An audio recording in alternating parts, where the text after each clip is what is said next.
Così la maestra Santina Fucili, insegnante della classe prima alla Canova di Olgiatemolgora, provincia di Lecco, scrive nel suo diario il 18 aprile 1944.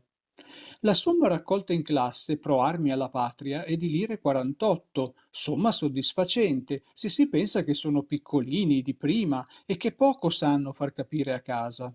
Quando parlai loro di raccogliere i soldini, erano entusiasti e mi promisero che a Pasqua, durante le vacanze, non avrebbero speso i soldi che avrebbero avuto in regalo. Infatti, un bimbo, Valtolina Antonio, mi portò 4 lire avute da uno zio. Sono carini questi piccoli, pieni di entusiasmo, ma poi la casa, l'ambiente distruggono quello che con tanta fatica cerchiamo di mettere nell'animo.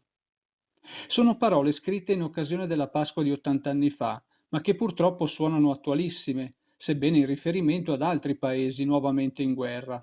Auguriamo a voi, amici del Bruco, una Pasqua serena per le vostre famiglie e per le nazioni e i bambini di tutto il mondo un'alba di pace.